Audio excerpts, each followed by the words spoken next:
Le mois de janvier, donc, acte le début de l'année.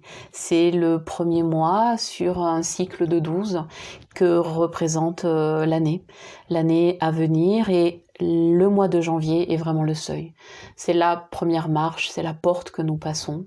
C'est par là où ça commence, c'est par là où commencer, et c'est par là où regarder pour aller vraiment dans la direction souhaitée, espérée, désirée et choisie. Donc on a terminé le cycle précédent sur la porte du mois de décembre, l'hiver, et on est à la fois à cheval sur une fin, bien finir, bien clore, et à la fois bien sûr sur un début, sur quelque chose qui commence, et qu'on aspire à bien commencer, à bien initier. Donc il y a vraiment quelque chose de profondément initiatique dans l'ouverture à la nouvelle année. Donc bien sûr, quand on commence, on est à la porte d'abord du réveillon. Donc réveiller de cet éveil à être vraiment conscient, à naître en conscience au nouvel an, où vraiment la nouvelle inspire, à la nouvelle, au nouveau cycle, à la nouvelle énergie, au nouveau souffle, au nouvel élan, au nouvel ancrage aussi, comme un point d'appui dans le nouveau. Et vraiment, ce réveillon, c'est déjà le temps 1, c'est-à-dire c'est le premier jour, le temps 1, et c'est vraiment là où se tenir debout, éveillé, conscient, je dirais même désirant, infiniment présent et infiniment relié, je dirais, à la terre, mais en même temps à quelque chose qui nous dépasse au niveau des souhaits, des désirs, des promesses, des intentions, et donc de la vision de l'année qui s'ouvre et qui émerge. C'est vraiment une émergence. C'est comme une relation qui démarre. Et donc c'est vraiment dans cet espace-là qu'on aspire évidemment à mettre le meilleur et à l'ancrer et à le faire grandir. Donc ce premier jour, ce premier mois, en plus c'est le chiffre 1, qui est un chiffre d'unité et d'union, nous amène vraiment à être sur ce temps solaire, un espace-temps où concrétiser, matérialiser, donc on va dire des vœux, parce que c'est comme ça qu'on les appelle souvent en début d'année, mais surtout des intentions cohérentes, fermes, claires, et évidemment reliées à des valeurs. Donc on se met en route vers le nouveau, et c'est vraiment un temps de révélation, de transformation, qui prépare bien sûr aux autres cycles, et nous savons bien que, comme on dit, après l'hiver vient et viendra le printemps. Donc c'est aussi un temps de promesses, c'est un temps de promesses et de vision consciente que chaque chose en son temps se pose. Et puis quand on a passé le premier jour, et les premiers jours, on arrive au jour 6, qui est le jour de l'épiphanie. Donc l'épiphanie raconte cette histoire universelle des rois mages qui sont partis, qui se sont mis en route, guidés par une étoile, et puis qui l'ont suivi, et puis qui apportaient bien sûr chacun et avec eux des cadeaux. Des cadeaux avec évidemment toute la charge de symboles que ça représente, et puis avec l'histoire qui la raconte pour un seul, pour une personne, des cadeaux pour l'enfant né, le nouveau-né. Donc je dirais que la nouvelle année, le nouvel espoir, le nouveau cycle, plus de lumière, parce que cette naissance, elle s'est faite au solstice d'hiver, donc là où il y a bascule et où la lumière revient. Mais il faut vraiment comprendre que les rois mages, tous les ans, se mettent en route pour chacun d'entre nous.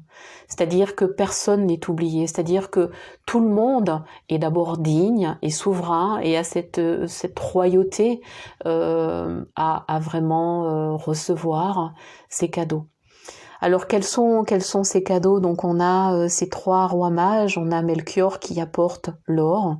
Donc l'or, c'est vraiment le rayonnement, c'est la sagesse, c'est la lucidité, c'est aussi l'intelligence.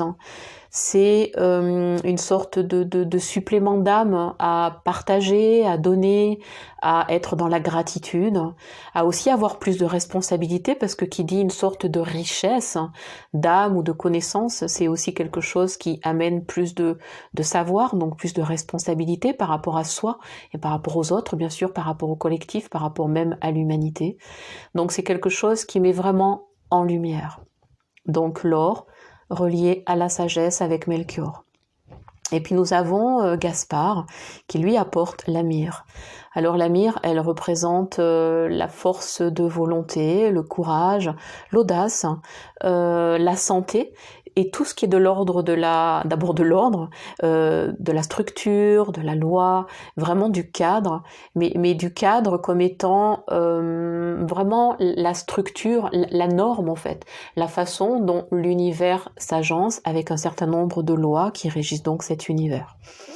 Ce qui veut dire que cette volonté, cette force, elle est vraiment l'élan à aller vers, à progresser. Ça, c'est la myrrhe avec la force de volonté Gaspard. Et enfin, nous avons Balthazar qui lui amène l'encens.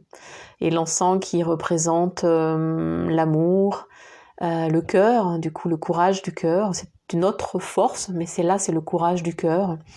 La bonté, la fraternité, tout ce qui est relation à l'autre, relation d'aide, aide à autrui, la bienveillance, l'indulgence, la compassion, la tolérance, donc bien sûr tout ce qui est le don, tout ce qui est vraiment relié bien sûr à la bonté, donc la générosité et bien évidemment tout ce qui est non-jugement.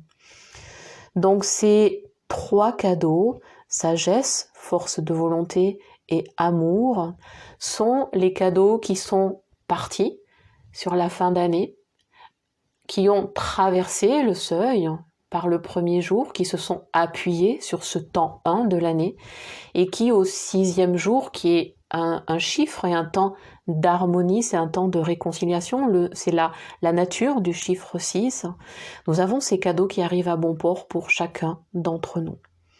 Ça veut donc dire que les cadeaux sont non seulement partis, mais arrivés, mais reçus. Et donc l'épiphanie dans ce temps jour 6 de ce début d'année nous amène à se réjouir de ce qui est là donné, qui nous est donné pour nous consacrer en tant qu'être vraiment divin dans sa propre souveraineté d'être, qui peut vraiment avec sagesse, avec force, avec amour, avec bonté, avec courage, avec connaissance, vraiment s'installer dans sa vie et donc dans la vie nouvelle de la nouvelle année.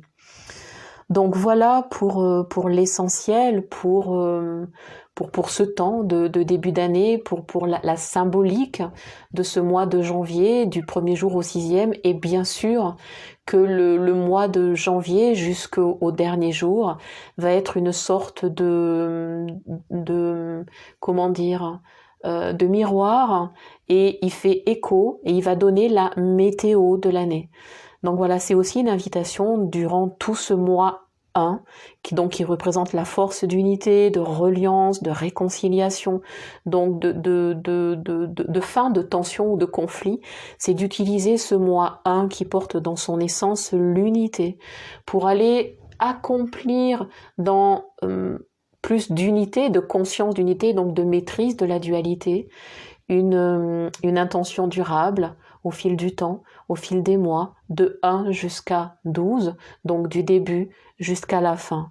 Donc ça veut dire que en conscience, dans la nouvelle année, du 1er jour donc au dernier, qui sera là le dernier de l'année, nous nous ouvrons à ces cadeaux reçus.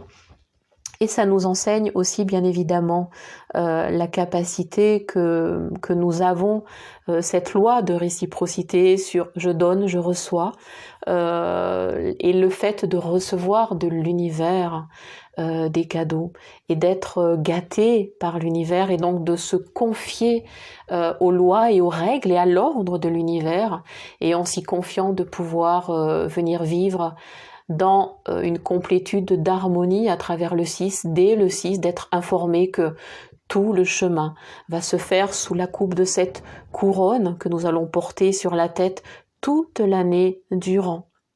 Souverains que nous sommes, et dans cet état d'être et d'évidence et d'accord à recevoir, à être reconnus et à se réjouir. Donc c'est toute la capacité à venir en joie de son existence.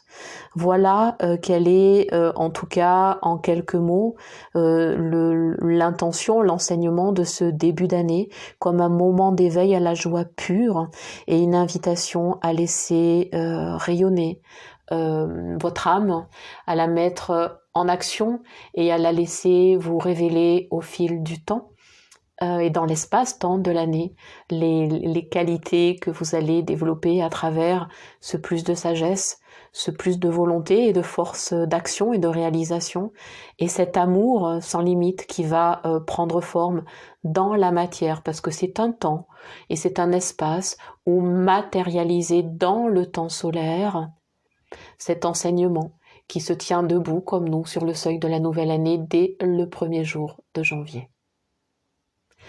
Donc je vous invite à poursuivre cet enseignement à travers la méditation sur janvier, la porte de l'année, et de pratiquer, mais en même temps de comprendre que l'enseignement est dans la pratique et la pratique est dans l'enseignement. Voilà, là c'est une façon de pratiquer et la méditation est une autre façon. Mais comprenez que l'écoute d'un enseignement, en tout cas d'un partage par la voix, c'est aussi une pratique à part entière. Voilà, associée et faites simplement une expérience différente à travers la méditation qui est proposée, qui parle de la même chose mais en d'autres termes. Voilà, à plus tard.